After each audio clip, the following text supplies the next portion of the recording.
फारसी जे हिकिड़े शाइर लिखियो आहे त बना कर दम कश रस्म बखून खा गलती दन ख़ुदा रहमत कुनदी आशिकान पाक तीनत रा। हुनजो चवणु आहे त ख़ुदा उन्हनि पाक तीनत आशिकनि ते रहमत नाज़िल करे जेके ख़ाक ऐं खून में लेथड़ण जी चङी रस्म जी बुनियादु रखी विया। जी नाज़रीन, त अॼोकी पंहिंजी हीअ हमसरी अदबी निशस्त कुझु अहिड़नि नॉवल्स ते मबनी आहे जिन ॿिन्ही नॉवल्स में अहिड़नि ई पाक तीनत आशिकनि जो ज़िक्र आहे जिन खून में ख़ाक में लेथड़ण जी अहिड़ी रस्म जी बुनियादु रखी विया आहिनि जिन खे अॼु पाण तज़किरे हेठि आणींदासीं। उन खां वॾी जेका ख़ुशनसीबे जी ॻाल्हि ऐं ख़ुशाइनि ॻाल्हि त उन्हनि ॿिन्ही नॉवल्स जे तख़लीकार साईं मंज़ूर तईम खे बि असां अॼु हिन हमसरी अदबी निशस्त में मदऊ कयो आहे। साईं इन्हनि खे दिलि जे गहराइयुनि सां भलीकार कंदासीं ऐं खेनि पंहिंजी हिन गुफ़्तगू जी शुरूआत पहिरें ई नॉवल पुनू खां कंदासीं। उन नॉवल जूं कुझु ख़ुसूसियात जूं ज़बरदस्त आहिनि जिन में पहिरीं त बलूचिस्तान जी टोपोग्राफी आहे। जॾहिं ही पढ़णु वेहिजे थो त लॻे थो त असां बलूचिस्तान जे उन्हनि पहाड़नि में घुमूं था। ऐं जॾहिं मूं पढ़ियो पिए त लक्ष्मण कोमल जी आत्मकथा मां मूंखे हिकिड़ी ॻाल्हि यादि आई त लक्ष्मण कोमल जॾहिं क़ुरतुल ऐन हैदर सां मुलाक़ात करे थो त लिखे थो त एनीअ खे मूं चयो त तो पंहिंजे नॉवल में हिकिड़ो ब्लंडर कयो आहे। त एनी थोरी देरि जे लाइ भ्रम थी वई ऐं चवणु लॻी त कहिड़ो ब्लंडर? त लक्ष्मण कोमल चवे थो त मूं चयोमांसि त तो आग का दरिया जे नॉवल में मलीर कराची वारो लिखियो आहे जॾहिं त मलीर मारीअ वारो उमरकोट आहे, अमराणे वारो आहे, न की कराची वारो आहे। त उन ते मुस्कुराए चवणु लॻी मूंखे कहिड़ी ख़बर, मूं त मलीर सिर्फ़ु कराची वारो ई ॿुधो हुयो।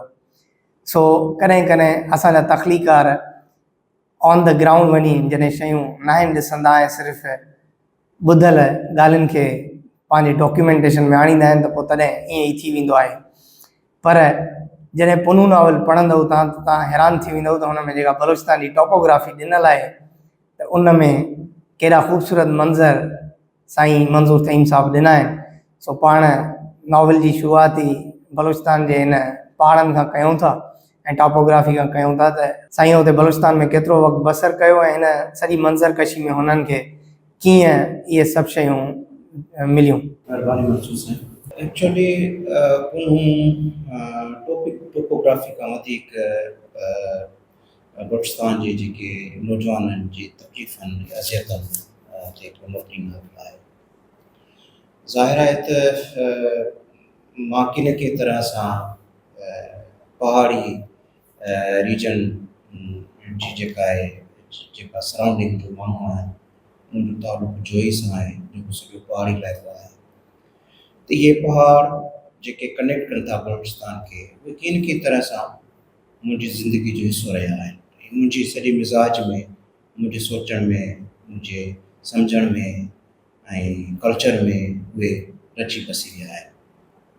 पर जॾहिं बलूचिस्तान जे जो जॾहिं सुवालु आयो, बलूचिस्तान जे नौजवाननि जे मिसिंग जो सुवालु थियो ऐं अहिड़ा नौजवान जेके माना जिन्हनि जे चहिरनि ॾांहुं ॾिसिजे त तव्हांखे हिकिड़ी बलूचिस्तान जी ब्यूटी नज़र अचे। उन्हनि नौजवाननि खे ईअं एजेंसियूं खणी वञनि ऐं उन्हनि जा लाश उड़ंदड़ जहाज़ खां फिटो कनि या लाश गुम करे छॾनि या उन्हनि खे माना प्रोलॉन्ग कैद में करे छॾनि। त मूं जॾहिं उन्हनि नौजवाननि जे चहिरनि ॾांहुं ॾिठो त बीइंग ए राइटर्स हिकिड़ी ज़ाहिर आहे त तव्हां जॾहिं माण्हुनि जे पंहिंजे दोस्तनि जे नज़दीक अचो था त उनजे दुखनि ऐं दर्दनि जो हिसो थियनि था। इहो मुमकिन ई न आहे त हिकु राइटर जेको आहे उहो इन सॼी कैफ़ियत मां गुज़रे ऐं उन खां पोइ बि ख़ामोश रहे, इहो पॉसिबल न हूंदो आहे। ख़बर न आहे उहे राइटर्स जेके समाज जे दुखनि दर्दनि जी ॻाल्हि कनि था उन्हनि खे इहे चहिरा नज़र न अचनि ऐं हू इश्क़ ऐं मोहबत जूं ॻाल्हियूं कनि त ठीकु आहे। इश्क़ ऐं मोहबत बि असांजी ज़िंदगी जो हिसो आहे। पर उहे नौजवान जेके ईअं ई मिस कया वञनि, ईअं ई हुननि जी ज़िंदगी ख़तमु कई वञे त हिकिड़ो इहो सुवालु घुरे थो त पोइ असांजी जेका इल्मु, असांजो फ़िक्र, असांजो सोचण जो बाक़ी मक़सदु कहिड़ो आहे त असीं सिर्फ़ु हिकु ख़ासि दायरे में वेही लिखूं।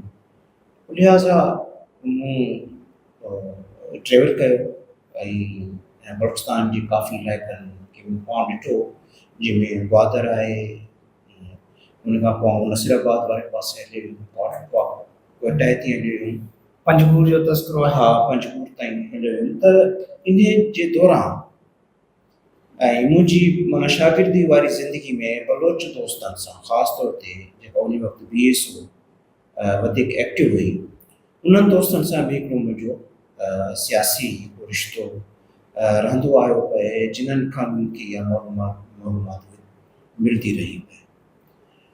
लिहाज़ा मूं लिखणु शुरू कयो ऐं अहिड़ा मौज़ू खयां जंहिं ते तमामु घटि लिखियो पियो वञे।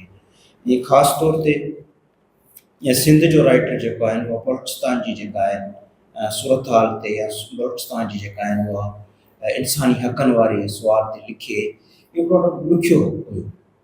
मसलन पंजाब जो माण्हू जेको हुन सिंध जे जेका आहिनि उहा इशूज़ ते लिखे, इहो उन जे लाइ ॾाढो ॾुखियो थींदो आहे। पर इहो आउं सम्झंदो आहियां त राइट्स ब्रिज थींदो आहे कॉमन्स जे दरमियान, माण्हुनि जे दरमियान, तहज़ीबनि जे दरमियान, उनखे ब्रिज वारो रोल अदा करणु घुरिजे, माण्हुनि खे जोड़ण वारो रोल अदा करणु घुरिजे। लिहाज़ा मूं पंहिंजे पंहिंजे किरदार जी बुनियाद ते बलूचिस्तान ट्रेवल बि कयो, उन दोस्तनि सां मिलियुमि, उन्हनि जे ॻोठ वियुमि, उन्हनि फैमिलीज़ सां मिलियुमि जेके जिन जा नौजवान मिस कया विया हुया। इन पस मंज़र में मूंखे मवाद मिलंदो वियो ऐं उन बेसिस ते पनो लिखियो जेको आहे तव्हांजे अॻियां आहे। साईं जी ॻाल्हि मां हिकिड़ी शइ ॾाढी ख़ूबसूरत मिली, जेको रोल ऑफ इंटेलेक्चुअल्स आहे असांजे समाज में, उहो इहो ई हूंदो आहे त तव्हां जेका समाज में बरबरीत, जबर, ज़ुल्म ॾिसो था, अगरि तव्हां हुनजी डिपिक्शन नथा करे सघो त तव्हांजी समाज में का बि अहमियत कोन्हे का। सार्थर खे जॾहिं नोबेल प्राइज़ जे लाइ मुंतख़ब कयो वियो त अॼु ताईं उहो नोबेल प्राइज़ पियो आहे, सार्थर हुनखे वठण खां साफ़ इनकार करे छॾियो। हुनजो मक़सदु सिर्फ़ु इहो ई हो त हुन चयो त असां इंटेलेक्चुअल्स या असां जेके राइटर्स आहियूं, असांजो मक़सदु को नोबेल प्राइज़ हासिलु करणु या असांखे को स्टेट नैरेटिव बयानियो ॾियण जे लाइ असां न आहियूं पैदा थिया। असां हिकिड़ो अलॻि सां ज़ावियो पेश करण लाइ हिन समाज में आया आहियूं। त हीअ जीअं साईं ॿुधायो त हिकिड़ो अनटच्ड टॉपिक आहे, अनटच्ड मौज़ू हुयो मिसिंग पर्सन्स जो। जॾहिं तव्हां हीअ शुरू में नावल खणी वेहंदव त आख़िर ताईं हिनखे पढ़ण खां सवाइ तव्हां रही न सघंदव। हीअ एॾो सेंसिटिव टॉपिक आहे, हिनखे साईं ॾाढो ख़ुशि असलूबीअ सां डिपिक्ट कयो आहे। हाणे हिन में जेको पुनू जो किरदारु आहे उहो शुरूआती तव्हांखे 19-20 पेजिस ताईं न मिलंदो, हुन खां पोइ अचानक सां तव्हांखे उहो नज़र ईंदो ऐं हुनजी वरी हुनजो जेको गाइब थियण जो बि टाइम आहे उहो बि अचानक सां अची वेंदो। त इहो हिकिड़ो पूरो स्किल आहे ऐं हुनखे कीअं साईं फिक्शनाइज़ कयो आहे, इहो ॾाढो ज़बरदस्त मूंखे मुतासिर कयो हुन। हाणे हिन में जेको सरदारी निज़ाम खे साईं जेका डिपिक्शन ॾिनी आहे उहा बि ॾाढी सुठे ऐं ईअं सम्झो त फैक्चुअल डिपिक्शन आहे उहा।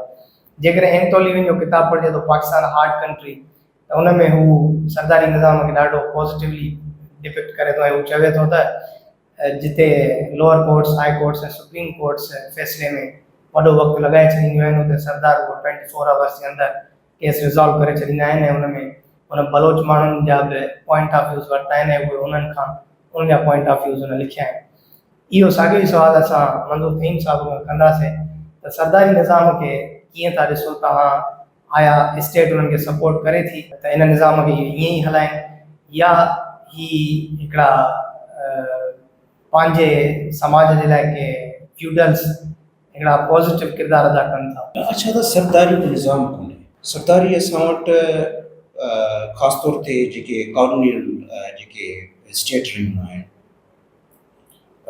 अंग्रेज़नि खे हिननि कंहिं न कंहिं तरह सां सपोर्ट कई, ख़ासि तौर ते अफ़राधी सपोर्ट कई ऐं उन जे नतीजे में हिननि खे जेको आहे उहो सरदारियूं ऐं जे अहिड़े क़िस्म जा जेके लक़ब ॾेई हिननि खे असां ते मुसलत कयो।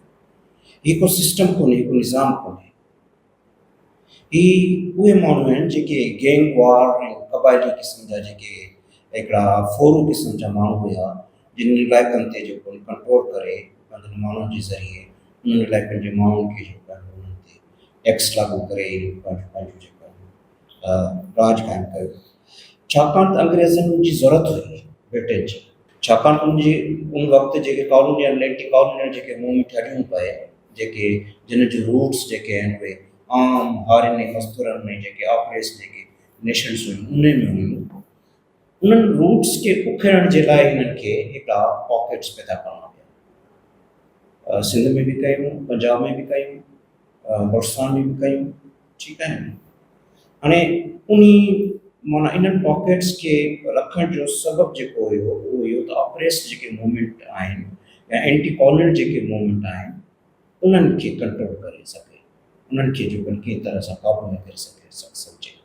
पोइ इहे सभु शयूं थियूं पोइ असां वटि सैयद बि आया अमीर बि आया पीर बि आया ही नवाब बि आया ख़ान बि आया इहे सभु जेके उन दौर जी जेका आहिनि कॉलोनियल दौर जी पैदावार आहे अच्छा हिन वक़्तु ताईं इहे जेके मौजूदु आहिनि हक़ीक़त में हिननि जी हैसियत हींअर हिकिड़े रिट जी बराबरि जी बि कान्हे जेको मूं हिन में इहो कोट कयो आहे त हिकिड़े सरदार जी जेका आहे जेका हैसियत आहे हाणे हिकिड़े रिट जे बराबरि बि कान्हे पर छाकाणि त हीअ असांजे सिस्टम जी ज़रूरत आहे जेको हिकिड़ी कॉलोनियल दौर जी जेका पैदावार आहे उन सिस्टम जी ज़रूरत आहे जेके हिननि खे मौजूदु रखियो वियो आहे इहो आफ्टर ऑल ख़तमु थींदो इन खे छो जो त हींअर सॼी दुनिया में जंहिं तरह सां कम्युनिकेशन जा वसाइल वसी थिया आहिनि ऐं माण्हुनि जे अंदरि पंहिंजे राइट्स जी अवेयर थी आहे माण्हू पंहिंजे हक़नि खां वाक़ुफ़ु थियणु शुरू थिया आहिनि ऐं कंहिं न कंहिं सूरत में उहे हिकिड़ी सियासी तहरीकनि जो हिसो थियणु लॻा आहिनि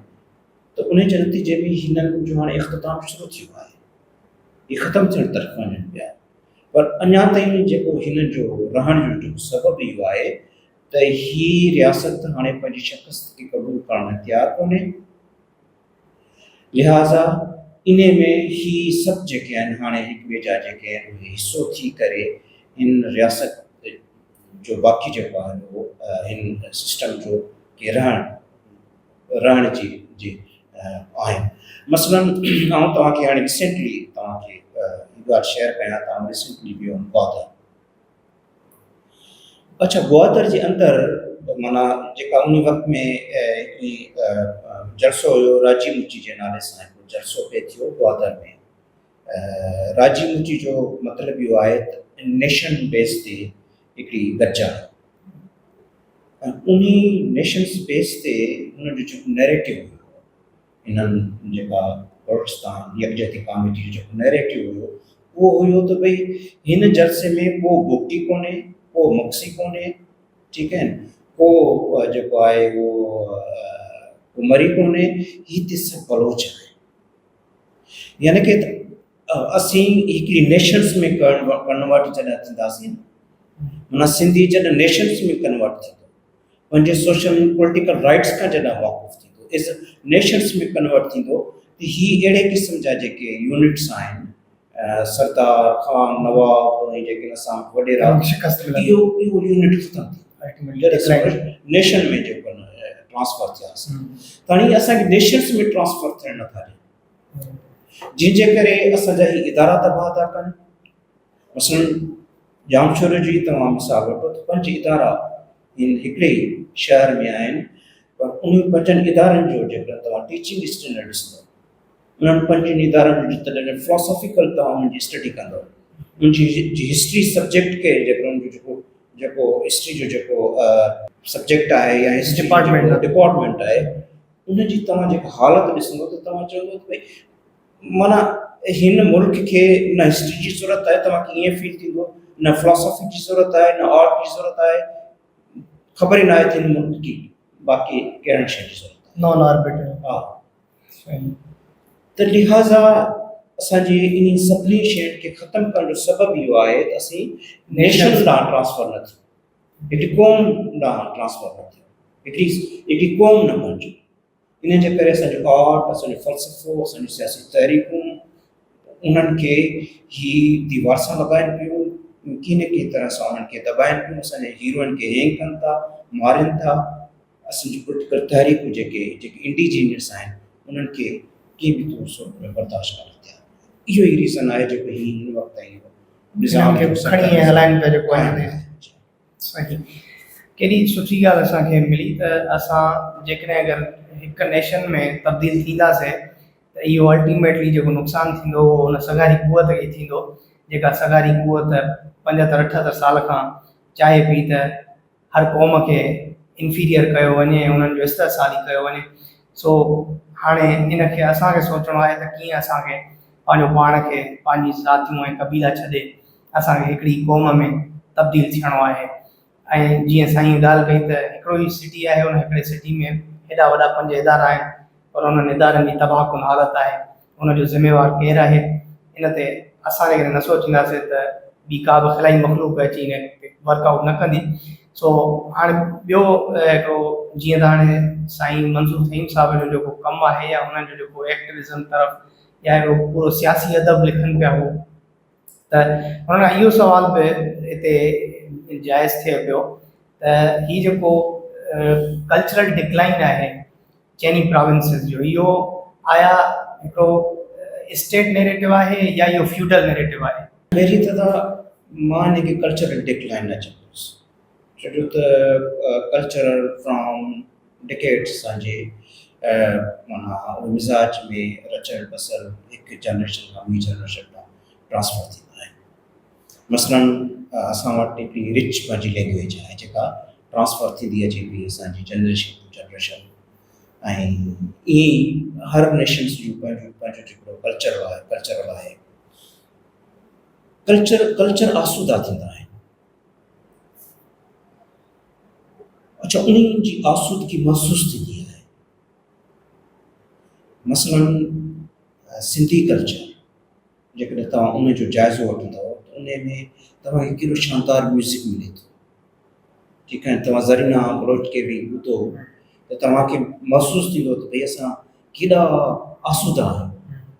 माना उनमें लफ़्ज़नि जी चूंड, उनमें मोहबत, उनमें शराकत, उनमें इज़त, उनमें बहादुरी, इहा तव्हांखे महसूस थींदी त माना असां केॾा अमीर आहियूं पंहिंजे कल्चर में, ठीकु आहे। तव्हां बाबा फरीद खे पढ़ो त तव्हांखे फील थींदो त असांजो केॾो ताल्लुक़ु आहे पंहिंजी ज़मीन सां, इश्क जा किस्सा, हीर जा किस्सा। त माना कल्चर जेके हूंदा आहिनि उहे अमीर हूंदा आहिनि। जेके ज़हनी ऐं मुआशी तौर ते पुअर जेके स्टेट हूंदियूं आहिनि उहे कल्चर खे कंहिं न कंहिं तरह सां माण्हुनि जी मीरास बणाए उनखे पंहिंजो नैरेटिव ॾियणु चाहींदा आहिनि, छाकाणि त उन्हनि जो हिकिड़ो मफ़ाद हूंदो आहे, हिकिड़ो इंट्रस्ट हूंदो आहे त माण्हू पंहिंजे कल्चर जी बुनियाद ते न सोचनि। मसलन हिकिड़ी कॉलोनियल दौर में असीं जॾहिं ॾिठो पए त असांजे सॼे कल्चर ते उन्हनि माण्हुनि कमु कयो जेके असांजा पंहिंजा न हुया। मसलन जेकॾहिं तव्हां सुरली खे ॾिसंदो त हुन शाह लतीफ़ ते कमु कयो, रिचर्ड बर्टन ॿोली ते कमु कयो, या ॿियनि माण्हुनि जेको मुख़्तलिफ़ जेके आहिनि उन्हनि ते कमु कया, पर इंडिजीनियस न हुया। अच्छा, इन जो जेकॾहिं सबबु ॾिसिजे त भई ईअं छो हुयो, त मां ईअं चवंदुसि त भई कॉलोनियल जेके रियासतूं हूंदियूं आहिनि उन्हनि जी जेका आहे रिचनेस खे, उन्हनि जी जेका आसूदगी खे जेको आहे उहे पंहिंजा माण्हू न कंदा आहिनि, उनखे उहे क़ौमूं ओन कंदियूं आहिनि, उन महसूसियात जी रिचनेस खे महसूसु कंदियूं आहिनि जेके ख़ुदि आसूदगी खे में माना आसूदगी खां गुज़री रही हूंदियूं आहिनि। त उन वक़्त में ब्रिटेन जेको हुयो हिकिड़ी अहिड़ी सनअती दौर मां गुज़री रहियो हो जिन्हनि खे इन्हनि शयुनि जी ख़बर हुई त पोइट्री, हिस्ट्री, तारीख़ उन्हनि जी अहमियत छा आहे ऐं उन बुनियादनि ते तव्हां माण्हुनि ते क़ौमुनि ते रूल करे सघो था। लिहाज़ा उन्हनि इहो माना पंहिंजी तरह सां फ़ैसिलो कयो हुयो त भई हिते जेके माण्हू अचनि उहे घटि में घटि सिंधी पढ़ी अचनि, छाकाणि त उन्हनि खे ख़बर हुई त इन कल्चर जी बुनियाद ते असीं इन्हनि माण्हुनि ते रूल करे सघूं था। जेकर असीं अंग्रेज़ थी करे हिननि ते रूल कंदासीं त असां शायदि घणो टाइम ताईं हिननि ते रूल न करे सघूं। लिहाज़ा उन्हनि इशू अडॉप्ट कयो, छाकाणि त इल्मु सनती तरक़ी असांजे निस्बत हुन वटि पहिरीं पहुती, उन्हनि खे इन्हनि शइ जी ख़बर हुई, अहमियत जी ख़बर हुई त हिन जी केतिरी अहमियत आहे। लिहाज़ा उहे शयूं उन्हनि अपनाए करे असां ते रूल कयो, असांजी ॿोली खे बिल्कुलु हुननि ॾिनो। पर साॻिए वक़्त में असां इन ॿोली ते लिटरेचर ॾियण सां गॾोगॾु असांखे ॿिए तरफ़ जेको आहे हिननि जेको आहे असां ते फ्यूडल राज क़ाइमु कयो, असां ते हिकिड़ी फ्यूडल समाज असां ते क़ाइमु रखियो, ऐं कंहिं न कंहिं तरह सां असांखे जेको आहिनि उहो हिन धरती ते जेके रेबिलियन मूवमेंट्स हुयूं उन्हनि खे ख़तमु कयो, जेके कल्चर ऐं रेबिलियन मूवमेंट हुई उनखे ख़तमु कयो। त जेका बुनियादी ॻाल्हि चवंदुसि त असांजो रिच कल्चर आहे चइनी प्रोविंसिस जो, हा चइनी प्रोविंसिस जो, जेका बुनियादी ॻाल्हि आहे उहा इहा आहे त कल्चर जेको बाक़ी नेशन्स खे जोड़ींदो आहे, ही स्टेट नथी चाहे त असीं अहिड़ो कल्चर डेवलप कयूं जेको क़ौमुनि खे जोड़े, जेको बुनियादी तौर ते हितां जे क़ौमुनि जी जेका आहे तख़लीक़ी सलाहियत खे वधाए, बका खे क़ाइमु रखे। माना असांजी म्यूज़िक ॾिसो, असांजी म्यूज़िक में जेका सॼी रेबिलियन जेका माना जेका हस हुई उहा ख़तमु कई वई आहे। असांजी जेका आहे आर्ट में जेको तव्हांखे हाणे जेका सलाहियत जेका आहे आर्ट जी सलाहियत जेका आहे उहा तव्हांखे न असांजे इंफ्रास्ट्रक्चर में नज़र ईंदी, न असांजे तमीरात जे फन में नज़र ईंदी, न असांजे माण्हुनि जी जेका आहिनि उहा रहणी कहिड़ी में नज़र ईंदी, कंहिं में बि तव्हांखे आर्टिस्ट खे अप्रोच नज़र नथी अचे। त असांजो हिन स्ट्रक्चर माना सोचण जी सलाहियत ई तब्दील करे छॾी आहे। उन जे नतीजे में असीं जेका हिकिड़ी सिविलाइज़ जेके नेशन्स जिन असां चवंदा आहियूं त असीं हिकिड़ी सिविलाइज़ नेशन्स हुयासीं, उहो हाणे जहिड़ो ख़्वाबु थींदो पियो वञे, ऐं वाक़ई हिकु गैप आहे। ऐं चवां थो त कल्चर में डिक्लाइन आहे, हिकु गैप आहे, ऐं इहो गैप सॼी दुनिया जे अंदरि पैदा थियो। मसलन यूरोप जे अंदरि जेको रेनेसांस दौर पैदा थियो, उन खां अॻु में हिकिड़ो गैप, नतीजे तौर ते उन रेनेसांस जे जेके दौर उहो गैप भरियो, ऐं उहे नेशन्स यूरोप जूं नेशन्स वरी उभरी बीठियूं, माना सनअती तरक़ी जे नतीजे में। पर हिते रेनेसांस सम्झो था त हिते एप्लीकेबल आहे, मुमकिन आहे? बिल्कुलु मुमकिन आहे, छाकाणि त रेनेसांस जे लाइ उहो मटीरियल मौजूदु आहे। असांजी पोइट्री, असांजो फ़लसफ़ो, असांजो तसौफ़, इहो मटीरियल मौजूदु आहे असां वटि। महज़ असांजी जेका स्टेट जेका आहे उहा हींअर अथॉरिटेरियन थी वई आहे, उहा प्रो पीपल अथॉरिटेरियन स्टेट जे नतीजे में उहो नथा चाहिनि त हितां जूं क़ौमूं हिक ॿिए जो सहारो बणजनि, हिक ॿिए जे कल्चर जो हिसो थियनि, या कल्चरल तौर ते हिते जेको आहिनि का मूवमेंट्स जो आहे जेका पंहिंजी ॿोली जी बेसिस ते सोचे सम्झे पंहिंजनि शयुनि खे ओन करे, इहो हिकिड़ो गैप आहे। आफ्टर ऑल असीं इन गैप खे भरण में कामयाबु थींदासीं। ऐं हीउ मुंहिंजो जेको लिटरेचर आहे, तव्हांखे फील थींदो हूंदो त हिन वक़्तु हिन गैप में कुझु ई माण्हू आहिनि जेके ख़ासि तौर ते जेको आहिनि उहो रेबिलियन लिटरेचर या जेको आहे हिकिड़ो मज़ामती अदब तख़लीक़ करे रहिया आहिनि। न त तव्हां ॾिसंदो त असांजे हिन मौजूदा जेको जो इरा आहे, इन में तव्हांखे को बि अहिड़े क़िस्म जो मवाद कोन थो मिले। हा, माना 70s में तव्हांखे इहो मिलंदो, जंहिंमें तव्हांखे पराडो सोई सॾु मिलंदो, पोइ अली बाबा अची वियो, इन खां अॻु में आगा सलीम वारनि लिखियो या माणक लिखियो, ठीकु आहे न। त ही राइटर हुया जेके उन दौर जी नुमाइंदगी करे रहिया हुआ, जेका ख़ासि तौर ते जेका रेबिलियन मूवमेंट हुई, जेका रेडिकल मूवमेंट हुई, उन जी नुमाइंदगी करे रहिया। पर हिन मौजूदा दौर में आउं सम्झां थो त अहिड़ी का बि नुमाइंदा मूवमेंट कान्हे जेका अहिड़े क़िस्म जो जेको रेडिकल लिटरेचर अहिड़ो प्रोड्यूस करे सघो। एग्ज़ैक्टली इहा ई ॻाल्हि आहे जेका अगरि सार्थर जे लाइ बि कोट कईसीं त सार्थर जे लाइ बि जॾहिं डेगाल जो हुकुम कयो वियो त सार्थर खे अरेस्ट कयो, त डेगाल चयो त सार्थर फ्रांस आहे, सार्थर खे मां कीअं थो अरेस्ट करे सघां। सो इहा शइ तॾहिं ई थी सघंदी आहे जॾहिं तव्हां अहिड़ो लिटरेचर प्रोड्यूस करण जे अहल थी वञो ऐं तव्हां पंहिंजे इर्द गिर्द थींदड़ बर्बरियत खे उन नमूने सां ई डिपिक्ट कयो।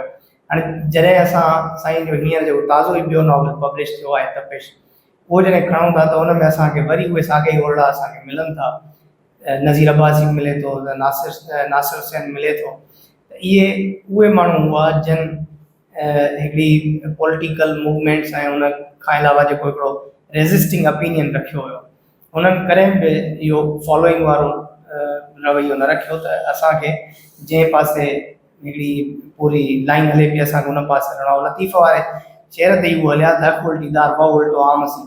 सो हुननि अखि उल्टीदार ऐं हिन समाज खे अलॻि हिकिड़ो रूप ॾेखारण जी कोशिशि कई। हाणे हीअ जॾहिं तपिश नॉवल पढ़िजे थो त हुन में जेके आहिनि इहे जेके प्रोफाइल्स आहिनि हिकिड़ो ऑटोबायोग्राफिकल नैरेटिव लॻे थो। त मूं साईं खां इहो ई पुछो पिए त जेकॾहिं अगरि हिनखे ऑटोबायोग्राफिकल नैरेटिव चइजे त इहो वधीक बहितर रहंदो या हिनखे नॉवल जो ई नालो ॾिजे, छो त हिन में साईं उन्हनि सभिनीनि प्रोफाइल्स जा नाला एज़ इट इज़ रखिया आहिनि। जीअं पुनू में तव्हां ॾिसंदव त हुन में नाला जेके आहिनि उहे तव्हांखे उन्हनि माण्हुनि जा न मिलंदा, उन्हनि शख़्सियतुनि जा न मिलंदा, उहे फिक्शनाइज़ कया विया आहिनि। पर हिते तव्हांखे ईअं न मिलंदो तपिश में, हिते एज़ इट इज़ हुननि जा नाला रखिया विया आहिनि। इन जे पोयां कहिड़ा सबब आहिनि इहो साईं खां पुछंदासीं। तपश खे असीं माना ईअं चवंदासीं त ही हिन जा हिकिड़ा ॿ फेज़ आहिनि। हिकिड़ो फेज़ आहे अर्ली 60 वारो, 70s वारो। ही उहो दौर आहे जॾहिं पाकिस्तान मुकमल फ़ौजी आमिरियत जे कंट्रोल में अची ऐं असां वटि जेके बि अहिड़े जेके मूवमेंट्स हुयूं और उहे किन की तरह सां बैन कयूं हुयूं। अच्छा, ॿियो दौर आहे 80s वारो, माना 85 खां पोइ जॾहिं मुल्क में जनरल ज़िया हिकिड़ी डिक्लेयर मार्शल लॉ जो ऐलान कयो ऐं जेके बि पॉलिटिकल पार्टीज़ हुयूं, जेके मूवमेंट्स हुयूं उते बैन करे छॾियो। अच्छा, ही 80s वारे ज़माने में असांजे जेके दोस्तनि साथियुनि कॉम्रेड्स खे मारियो, जंहिंमें सनासिर त अर्ली अयूब वारे दौर में मारियो ऐं 80s वारे दौर में नज़ीर जी शहादत थी। हिकिड़ी या ॿ दौर हुया, हिकिड़ो सनासिर वारो दौर जेको 70s वारो दौर हुयो, अयूब मार्शल लॉ वारो दौर हुयो, ऐं ॿियो 80s वारो दौर हुयो जेको जनरल ज़िया वारो दौर हुयो। इन्हनि ॿिन्ही दौर जूं तारीख़ूं बि मुख़्तलिफ़ आहिनि। जेके 70s वारो दौर हुयो, उन दौर जे अंदरि सॼी दुनिया में हिकिड़ियूं लेफ्ट जूं मूवमेंट जेके आहिनि सकारु थी वियूं, जंहिंजा असर जेके असांखे पइजी रहिया, ख़ासि तौर ते क्यूबा जे अंदरि, रशिया जे अंदरि सोवियत इनक़लाब अची वियो, उन जा असर जेके असां ते पिया। ऐं इन दौर में असांजी सियासी तारीख़ मुनज़म थी। जॾहिं सियासी तारीख़ूं मुनज़म थियण लॻियूं त उन जो इम्पैक्ट असांजे जेके आहिनि बाक़ी फ्रंट, जंहिंमें औरतुनि जा फ्रंट आहिनि, स्टूडेंट्स फ्रंट आहिनि, ॿारनि जा मज़दूरनि जा फ्रंट आहिनि, उन्हनि ते बि असर पवणु लॻा ऐं उन वधीक मुख़्तलिफ़ पॉलिटिसाइज़ थियणु लॻा। उन्हनि जे अंदरि फ़िकुर, उन्हनि जे अंदरि नज़रियो, छाकाणि त सॼी दुनिया में सोशलिस्ट इनक़लाब जे अचण जे करे तहरीकनि में वरी इंस्पायरेशन पैदा थी रही हुई। इन जो असर न सिर्फ़ु असां वटि हुयो, पर साउथ ईस्ट एशिया में वञूं, साउथ वेस्ट में वञूं, पूरी दुनिया फॉलो पे कयो आहे। इवन जेके अरबिक जेके मिडल ईस्ट जे अंदरि लबनान ऐं सीरिया इन्हनि जे अंदरि पैदा थियूं। त हिकिड़ो उहो दौर हुयो जेको सॼी दुनिया जे अंदरि तहरीक जो दौर, सियासी तहरीक जो दौर, ऐं उन दौर जो अदब बि तव्हां ॾिसंदो त उन लेवल ते ॾिठो। मां उन दौर जे अदब खे नेशनल लिटरेचर चवंदो आहियां। इहो उहो जेको नेशनल मूवमेंट जो लिटरेचर, जंहिंमें तव्हां पराठो सोई सर ॾिसंदो, उन में तरारनि सां वेड़ करे थो। ऐं इन दौर जे अंदरि पोइ वरी तव्हां आगा सलीम जो जेकॾहिं रोशन आहे त उन में तसौफ़ जा डिस्कशन तव्हांखे मिलंदा। हिकिड़ो इहो दौर हो जंहिं दौर जे अंदरि तमामु वॾी मोबिलाइज़ेशन थी रही, उन में ज़ाहिर आहे त रोड बेसिस ते जेके माण्हू कमु करे रहिया उन्हनि में मुसन्नासर हुयो जंहिंखे पोइ शहीद कयो। ॿियो 80s वारो फेज़ आहे। हाणे 80s वारे फेज़ में असां जेको मूं पंहिंजो नैरेटिव ॾिनो आहे तपश में, 80s वारे दौर में जेका मूवमेंट थियूं ख़ासि तौर ते उन वक़्त में, छाकाणि त उन वक़्त में कम्युनिस्ट पार्टी ते बैन कयो वियो हुयो नतीजे तौर ते असांजा उन वक़्त जा जेके साथी हुआ उन्हनि इहो तइ कयो त असांजा जेके बाक़ी फ्रंट आहिनि असां उन्हनि ते एक्टिव थी करे कमु कंदासीं, जंहिंमें स्टूडेंट फ्रंट मेन हुयो। छो त स्टूडेंट फ्रंट इन जे करे वधीक एक्टिव हुयो उन वक़्त में जो स्टूडेंट्स ॿिनि तरफ़नि खां पंहिंजो पाण खे मुनज़म करे रहिया हुआ। हिकिड़ो त स्टूडेंट्स यूनिवर्सिटीज़ जे अंदरि हिकिड़ी वॾे तइदाद में जमो थियण जे करे उन्हनि जे अंदरि हिकिड़ी इंस्पायरेशन पैदा थी रही हुई, एंटी कॉलोनियल मूवमेंट ऐं एंटी मिलिट्री सेंटिमेंट तमामु वॾो पैदा थी रहियो हुयो। ऐं ॿियो इहो थी रहियो हुयो जो पॉलिटिसाइज़ थिया हुया, कम्युनिस्ट पार्टी उन्हनि में तमामु वॾो कमु कयो, सियासी थी रहिया हुआ। उन जे करे अयूब जे ख़िलाफ़ु जेका पहिरीं स्टूडेंट्स मूवमेंट हली DSF जी, उहा कराची जे अंदरि शुरू थी, जंहिंमें हिननि 6 स्टूडेंट्स जेके आहिनि जेको रेस्टोरेशन ऑफ डेमोक्रेसी जे जेका मूवमेंट हली MRD खां अॻु में जेका DSF हलाई, उन में 6 नौजवान मारिया, जंहिंजे नतीजे में पोइ वरी स्टूडेंट्स जेके मूवमेंट वधीक सगारियूं थियूं, वरी एक्टिव थियूं। अच्छा 80s में ताईं उहा स्टूडेंट्स मूवमेंट्स जो पंहिंजो इन्फ्लुएंस रहियो। उन में असांजो हिकु कॉमरेड जेको आहे उहो टंड लयार सां बिलोंग करे थो, पोइ उन सां जेको वाक़ियो थिए थो, उहो वाक़ियो ईअं थिए थो त उते माना गैस जा जेके ज़ख़ीरा जेके लथा विया आहिनि, उहो गैस जी जेका लैंड आहे ओड़ी आहे, औरत आहे, उनजी प्रॉपर्टी आहे, तो उन लैंड की कीमत जेका उनके औरत के मिलण जे बजाय उन्हनि किन की तरह खुर्द करणु चाहिए, औरत के कुछ पैसा ॾेई उनके खामोश कराए। उहा औरत उन असांजो जेको कॉमरेड आहे उन वटि अचे थी, उनखे चए थी त मूंसां ही माना वेदन थी आहे ऐं ही कंपनी जेका आहे उहो मुंहिंजी ज़मीन ते कब्ज़ो कयो, मूंखे कुझु पैसा ॾेई जहिड़ो उतां थिए थो, यानी कि ओनरशिप पंहिंजी ज़मीन खे ओन करणु। लिहाज़ा वो उन्हनि वटि वञे थो जिथे उनजी ॻाल्हि ॿोल थिए थी, ऐं हू चए थो त भई तव्हां सिर्फ़ु हिन ज़मीन जे टुकड़े जी क़ीमत लॻाई न जेका तव्हां उन औरत खे ॾिनी आहे, ज़मीन जे अंदरि जेको ख़ज़ानो आहे उनजी त तव्हां क़ीमत लॻायो कोन था। उहा त एतिरी घणी आहे जो केतिरा नस्ल जेको आहे उनजी क़ीमत तव्हां लॻायो कोन था। हालांकि इहा प्रॉपर्टी बि त औरत जी आहे, छो त उहो ज़मीन जो टुकड़ो उनजो आहे, उतां जेका गैस निकिती आहे। हाणे हिन औरत खे ख़बर कान्हे त हिनजी ज़मीन जे अंदरि केतिरो ख़ज़ानो आहे, त तव्हां इहो फ्रॉड कयो पिया, ऐं ईअं फ्रॉड करे तव्हां जेको कंपनियूं पंहिंजूं जेके आहिनि इम्पायर ठाहियो आहे, तव्हां माण्हुनि सां धोखो कयो आहे। इन ते कंपनी जेका आहे, छाकाणि उन में ऑर्डर हुया, स्टेट हुई, उनजा जेके हुआ उन ते उनखे नौजवान खे गुम कयो ऐं पोइ गुम करे उनखे मारियो। हाणे जॾहिं उन्हनि खे गुम कयो, जॾहिं जेल में हुयो, त उनजा साथी जेके आहिनि उहे कराची खां ट्रेवल कनि। अच्छा उहे सॼो को ट्रेवल में उन्हनि सां जेके वाक़ियात थियनि था, इहे सॼो उन ते आहे, छो त सिंध वाक़ियनि सां भरी पई आहे। हर क़दम ते तव्हां सां हिकिड़ा नवां वाक़िया, तव्हां सां नयूं स्टोरीज़ अचनि थियूं। तव्हां जॾहिं सफ़र कयो था न, उन सफ़र माना सिंध में जॾहिं तव्हां सफ़र कयो था त तव्हांखे हर क़दम ते नयूं स्टोरीज़ मिलनि। हिननि सां उन्हनि स्टोरीज़ में केॾा दर्द पोशीदा आहिनि, माण्हुनि सां केॾा जेके आहिनि हादसा पोशीदा आहिनि, उहे तव्हां जेकॾहिं तव्हां पंहिंजे माना हिन नंढड़ी दुनिया मां निकिरी जेकॾहिं तव्हां ॿाहिरि अचो त तव्हांखे ख़बर पवंदो त सिंध किथे गुज़रे थी। ही तपश उन्हनि जी माना हिकिड़ी रुदाद आहे जेके मुख़्तलिफ़ माना हिन ट्रेवल में उन्हनि सां जेके वाक़िया थियनि था, जेके सिंध जूं अज़तियूं जेके उहे ॾिसनि था, सिंधी माण्हुनि सां थींदड़ वाक़िया जेके ॾिसनि था, इहे सॼो उन ते। ऐं हिन नॉवल में तपिश में ऐं पुनू में जॾहिं मूं जेको साईं जे पारां लिखियलु नोट आहे उहो पढ़ियो त हुन में बि साईं जन इहा वाज़े तौर ते ॻाल्हि लिखी आहे त हिन अहिड़े दौर में जिते नौजवान सां हेॾियूं वेसाख़ातियूं, उन्हनि जो इस्तेसाल ऐं उन्हनि जे बॉडी सां जेका हालत थिए थी उहा डॉक्यूमेंट करणु चाहियूं था, ऐं बजाए जो असां हिकिड़ो रोमेंटिसिज़म वारो एरा असां शुरू कयूं ऐं उहा साॻी ॻाल्हि त महबूब ऐं चंड वारियूं ॻाल्हियुनि मां असां निकिरी न सघूं।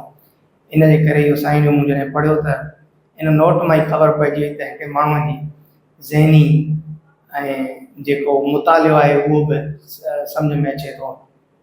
जॾहिं पुनू नॉवल जा शुरूआती पेजिस तव्हां पढ़ंदव त उन में जॾहिं साईं चंड जी तशबीह करे थो ऐं रामायण खे कोट करे थो त कहिड़ो सुठे नमूने सां तशबीहात आहिनि। ईअं न आहे त उन माण्हूअ मां को रोमेंटिसिज़म जो हुन में को चाम कोन्हे, पर कुझु माण्हू जेके आहिनि उहे पैदा थींदा आहिनि नोबल कास्ट सां, जेके चाहींदा आहिनि त हिन समाज खे कुझु ॾेई वञूं। तो साईं मंज़ूर थईम बि उन्हनि मां हिकु आहिनि। हाणे हिन नॉवल जी जेका तपिश में ॿियो हिकिड़ो अहम पासो आहे उहो इहो बि आहे त कुझु किरदार अहिड़ा आहिनि जेके जिन खे जीअं साईं ॿुधायो त उहे हींअर न आहिनि रहिया, पर कुझु किरदार अहिड़ा आहिनि जेके हिन वक़्तु मौजूदु आहिनि। त इहो साईं खां ई पुछंदासीं त कीअं था सम्झो त इन्हनि किरदारनि खे डिपिक्ट करण खां पोइ हीअ असांजो जेको निज़ाम आहे उहो उन्हनि जे लाइ को ॾुखियायूं क्रिएट न कंदो? अच्छा, तो असीं निज़ाम खे चेंज करण था चाहियूं, उन जे लाइ असीं ज़हनी तौर ते तयारु आहियूं ॾुखियाइण जे लाइ। मूं जॾहिं पुनू लिखियो पए त तॾहिं बि आउं ज़हनी तौर ते तयारु हुउमि इन्हनि ॾुखाइनि खे फेस करण लाइ। ऐं जॾहिं हुन तपश बि कंप्लीट कयो आहे त तॾहिं बि आउं इन्हनि शयुनि खे माना ॾुखाइनि खे फेस करण लाइ तयारु आहियां। असांजा समूरा दोस्त इन्हनि ॾुखाइनि जे लाइ तयारु आहिनि ऐं इन्हनि तकलीफ़ुनि खे भोॻियो आहे। मसलन मां हिकिड़ो कैरेक्टर तव्हांखे हुनजो ज़िक्र कयां, आसफ़ा जो। हिकिड़ी लेडी हुई जेका पार्टी जे फ़ैसिले तहत जेके पटफिडर हारी मूवमेंट्स हुयूं उन्हनि जी जेका आहिनि राइट्स जे लाइ बलूचिस्तान में थी। माना तस्वर कयो हिकिड़ी कराची जी जेका लेडी औरत जेका आहे जंहिंखे जंहिंजो ज़मीन जो पंहिंजो बि को टुकड़ो कोन्हे, को इंट्रस्ट कोन्हे त की बलूचिस्तान में कोई जेकी ज़मीन आहे उन जे राइट्स जे लाइ हुते वञे थी, कुझु बि कोन्हे हुनजो। पर छाकाणि त हू हितां जे माण्हुनि, हितां जी ज़मीन जो हिसो आहे ऐं उन हिसे जी जेका उन हिसे जी जेका ज़रूरत आहे या उन हिसे जी जेका लवाज़मात आहे उहा इहा आहे त उन हिसे जी तकलीफ़ खे न सिर्फ़ु तव्हां महसूसु कयो पर उनखे ख़तमु करण जी कोशिशि कयो। लिहाज़ा हुन पार्टी जे फ़ैसिले तहत हू वञे थी पटफिडर माना जेको नसीराबाद, उते वञी हंगर स्ट्राइक करे थी उतां जे माण्हुनि जे हक़नि जे लाइ, ऐं उतां जा सरदार जेके उन्हनि ते हमिलो बि कनि था ऐं पोइ पुलिस उनखे वठी वञे थी, वञी जेको मच जेल उनखे बंदि करे थी, ऐं उहे सियारे जा ॾींहं। त माना असीं ज़हनी तौर ते जॾहिं शयूं पंहिंजो लिखूं था या पंहिंजो अमल कयूं था त असीं ज़हनी तौर ते इन शइ लाइ तयारु हूंदा आहियूं त असीं खे का बि मुश्किल अची सघे थी। असीं जेके मुश्किलात आहिनि उहे पंहिंजे पाण लाइ डिज़ाइन न कंदा आहियूं। त को असांखे मुश्किलात में कोई असीं इंटरटेन थियूं था या तकलीफ़ुनि में असांखे का चार मिले थी, असीं ईअं न सोचींदा आहियूं। असीं ईअं सोचींदा आहियूं त हीअ रियासत जेका आहे छाकाणि त ही बीठी बरबरियत ते आहे ऐं हीअ पंहिंजे मिज़ाज में जेका आहिनि तकलीफ़ जो हिकिड़ो तकलीफ़ जो हिकिड़ो भंडार आहे। असां जहिड़ो माण्हू जेको तकलीफ़ बर्दाश्त करे थो इन सां मुक़ाबिलो करे, लिहाज़ा असीं ज़हनी तौर ते इन लाइ प्रिपेयर थींदा आहियूं, तॾहिं असीं मुक़ाबिलो कंदा आहियूं। उहे माण्हू जेके ज़हनी तौर ते प्रिपेयर न थी सघंदा आहिनि, जेके प्रिपेयर न हूंदा आहिनि या न थी सघंदा आहिनि, उहे मौक़े परस्त जो शिकार थींदा आहिनि। असीं ज़हनी तौर ते प्रिपेयर थींदा आहियूं इहो सभु कुझु लिखण जे लाइ, पोइ सम्झंदा आहियूं त भई असां मसइलन तपश में जेको आख़िरी चैप्टर आहे उहो कीअं फ़ैसिलो करे थो त भई आउं इन जे करे शादी नथो करणु चाहियां त मुमकिन आहे त जेका शइ मां महसूसु कई आहे, जेको मूं पंहिंजे अंदरि सां फ़ैसिलो कयो आहे, उहा मुंहिंजी जेका घरवारी उहा उहो फ़ैसिलो न करे सघे। लिहाज़ा आउं इहो नथो करे सघां त जेके मूंखे तकलीफ़ूं मुंहिंजे हिसे में हूंदियूं उहो मुंहिंजी ज़ाल खे मिलनि, मुंहिंजी घरवारी खे जेका मुंहिंजो हिसो आहे। लिहाज़ा उहो इंतिहा जो फ़ैसिलो करे थो, कीअं फ़ैसिलो करे थो, उन जे नतीजा कहिड़ा मिलनि था उहो इन नावल में आहे। पर असीं प्रिपेयर कंदा आहियूं पंहिंजे पाण खे उन नतीजनि जे लाइ। ऐं इहा असांजी प्रिपरेशन ई इनकलाब खे जनम ॾींदी आहे। असीं जेकॾहिं प्रिपेयर न थियूं त इनकलाब न ईंदा। इनकलाब इन करे ईंदा आहिनि त असीं प्रिपेयर थींदा आहियूं विढ़ण जे लाइ ऐं मरण जे लाइ प्रिपेयर थींदा आहियूं। त आफ्टर ऑल असांखे मरणो आहे, त इहो माना डेफिनेटली असीं ज़हनी तौर ते पंहिंजे पाण खे तयारु कयो, असांखे माना उनजा नतीजा भोगणा पवंदा। ऐं इहो हाणे माना इहो मां अकेलो कोन आहियां या अकेलो इहो ऑवरिस करण वारो न आहियां।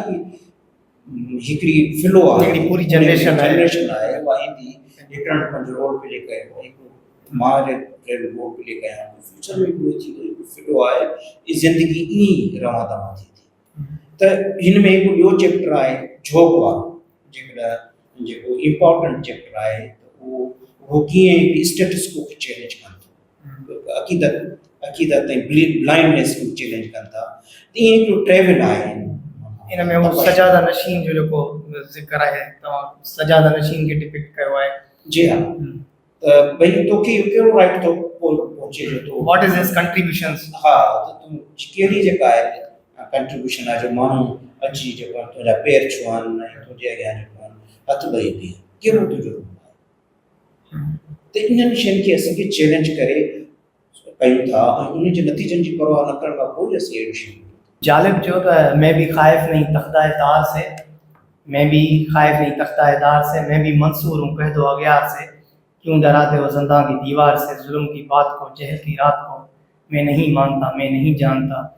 तो ही जने तपिश नावल पढ़ियो है, जेको साईं आखिरी चैप्टर जो नालो वरतो, आखिरी चैप्टर में जीअं हू पंहिंजे घर वारे खे छॾे हिकिड़ी सरफरोशी की तमन्ना अब हमारे दिल में है, इहो नारो खणी निकिरे थो त मूंखे भगत सिंह जो ख़त यादि आयो त भगत सिंह जी इंगेजमेंट कराए छॾींदा आहिनि पेरेंट्स, ऐं पोइ भगत सिंह हिकिड़ी राति उहो ख़त छॾे हलियो वेंदो आहे ऐं पंहिंजे पेरेंट्स खे लिखंदो आहे त मुंहिंजो जेको जनमु आहे उहो हिन धरतीअ जे लाइ आहे, हिन धरतीअ जे माण्हुनि जे लाइ आहे, हिन धरतीअ जे माण्हुनि जे ॾुखनि जे लाइ आहे। मां कंहिं बि आम रवाजी नौजवान वांगुरु पैदा न आहियां थियो, सो आज भी मेरे ख़्यालों की तपिश ज़िंदा है। त हीअ नॉवल कुझु अहिड़नि ई माण्हुनि ते मबनी आहे। ॿियो मंज़ूर तईम साहब जो नॉवल जेको मूं अञा ताईं पढ़ियो कोन्हे, सो उन नॉवल जे बारे में थोरा साईं रिमार्क्स वठंदासीं। त अॼुकल्ह जीअं हींअर हू डैम्स जो ऐं पंहिंजो इंडस वाटर जो तस्करो हले पियो, त उन बाबति थोरो साईं खां ओवरव्यू वठंदासीं त उहो नॉवल कीअं आहे, उन में जेको तव्हां मंशर खे ज़िक्र हेठि आंदो आहे त उहो कहिड़े हवाले सां उन में तव्हांजी सॼी पोर्ट्रेइंग आहे।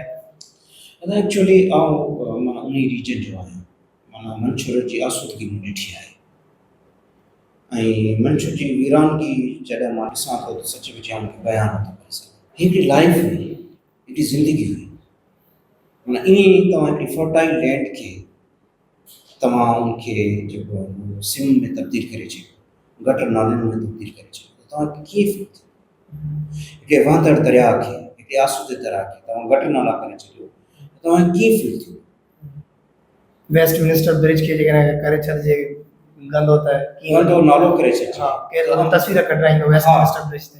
तव्हां मक़सदु इहो त ही असांजा जेके वाटर रिसोर्सिस आहिनि इहे रियासत जी प्रॉपर्टी न हूंदा आहिनि, उहे यूनिवर्सल हूंदा आहिनि।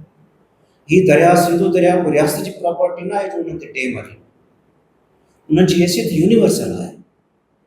हो हिननि खे ख़बर आहे हीअ असांजे झरनि खे किथां जो फ्लो अचे थो ऐं केतिरा माण्हू, केतिरा जीव, केतिरा पखी, केतिरा जानवर जी लाइफ ते गुज़ारो कनि था, असांजो सॼो फॉरेस्ट ऐं ही केतिरा जेके माइग्रेटरी बर्ड्स जेके हिते अचनि। वॾो नुक़सानु इहो थियो आहे त हीअ जेके असांजा पहाड़ आहिनि, असांजा दरिया आहिनि, असांजूं नदियूं आहिनि, डंडूं आहिनि, इहे के लोकल न आहिनि जो जनरल्स जेके आहिनि या असांजा जेके मल्टीनेशनल्स जा इदारा आहिनि उन्हनि उहे पंहिंजी तरह सां उन्हनि खे डिज़ाइन कनि। For what reason?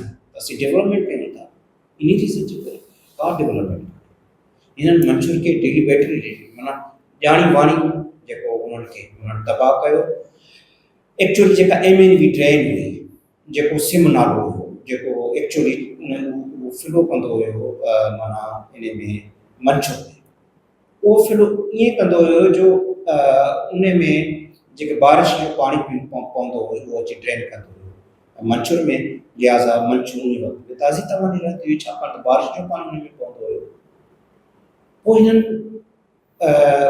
तक़रीबन 90s खां पोइ माना 2010 या 11 में जनरल मुस्तफ़ा वारे ज़माने में हिननि हिकिड़ो प्रोजेक्ट आंदो